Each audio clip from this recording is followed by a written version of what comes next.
निर्जला एकादशी 2023 संपूर्ण जानकारी। शुभ मुहूर्त। निर्जला एकादशी 30 मई को मंगलवार को दोपहर 1:09 से शुरू होगी और यह 31 मई को दोपहर 1:47 तक समाप्त होगी। इसलिए उदया तिथि के नियमों के अनुसार निर्जला एकादशी का व्रत 31 मई को रखा जाएगा। इस व्रत का पारण 1 जून को सुबह 5:23 से 8:09 तक होगा। पूजन सामग्री: भगवान विष्णु का चित्र, नारियल, जल युक्त निर्जला एकादशी व्रत कथा पुस्तक, फूल, फल, धूप, दीप, कपूर, पंचामृत, तुलसी के पत्ते, जिन्हें एकादशी तिथि में नहीं तोड़ा जाता है तो एक दिन पहले ही तोड़ कर रख लें, पान, सुपारी, लौंग, चंदन, घी, अक्षत और मिठाई। पूजन विधि: सर्वप्रथम निर्जला एकादशी के दिन ब्रह्म मुहूर्त यानी सूर्योदय से पहले उठकर स्नान करके मंदिर आदि साफ सफाई करें।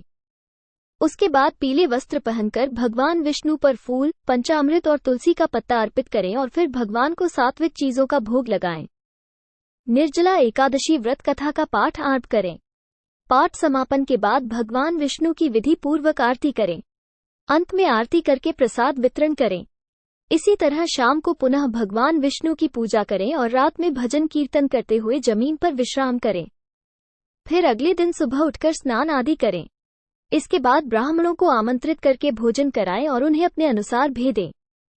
इसके बाद व्रत का पारण करें, सभी को प्रसाद खिलाएं और फिर खुद भोजन करें। निर्जला एकादशी व्रत कथा प्राचीन काल की एक घटना है, जब भीम ने वेद व्यास जी से कहा कि उनकी माता और सभी भाई एकादशी व्रत रखने की सलाह देते हैं, लेकिन उनके लिए ये किसी भी तरह संभव नहीं है कि वे पूजा पाठ करें और व्रत में भूखा न रहें। इस पर वेदव्यास जी ने जवाब दिया कि भीम, अगर तुम नरक और स्वर्ग लोक के बारे में जानते हो तो हर माह की आने वाली एकादशी के दिन अन्न न खाओ। तब भीम ने कहा कि क्या पूरे साल में कोई एक व्रत नहीं रखा जा सकता?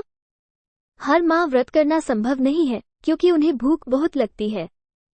इस पर भीम ने वेदव्यास जी से अनुरोध किया कि कोई ऐसा व्रत हो जिसे पूरे साल में एक दिन ही रखना हो और जिससे स्वर्ग की प्राप्ति हो जाए। तब व्यास जी ने भीम को ज्येष्ठ मास के शुक्ल पक्ष की एकादशी के बारे में बताया। इसे निर्जला एकादशी व्रत कहते हैं, जिसमें अन्न और जल का सेवन नहीं किया जाता है। द्वादशी के दिन सूर्योदय के बाद स्नान करने के बाद ब्राह्मणों को दान देना चाहिए और उन्हें भोजन कराना चाहिए, फिर स्वयं व्रत का पारण करना चाहिए। इस व्रत का पालन करने से व्यक्ति को मृत्यु के बाद मोक्ष की प्राप्ति होती है। इस पर भीम ने वेदव्यास जी से अनुरोध किया कि कोई ऐसा व्रत हो जिसे पूरे साल में एक दिन ही रखना हो और जिससे स्वर्ग की प्राप्ति हो जाए। तब व्यास जी ने भीम को ज्येष्ठ मास के शुक्ल पक्ष की एकादशी के बारे में बताया। इसे निर्जला एकादशी व्रत कहते हैं, जिसमें अन्न और जल का सेवन नहीं किया जाता है। द्वादशी के दिन सूर्योदय के बाद स्नान करने के बाद ब्राह्मणों को दान देना चाहिए और उन्हें भोजन कराना चाहिए, फिर स्वयं व्रत का पारण करना चाहिए। इस व्रत का पालन करने से व्यक्ति को मृत्यु के बाद मोक्ष की प्राप्ति होती है। अगर आपको ये जानकारी पसंद आई हो तो इस चैनल को लाइक, शेयर और सब्सक्राइब करना न भूलें। कमेंट करके जरूर बताएं कि नेक्स्ट वीडियो किस व्रत पर देखना चाहते।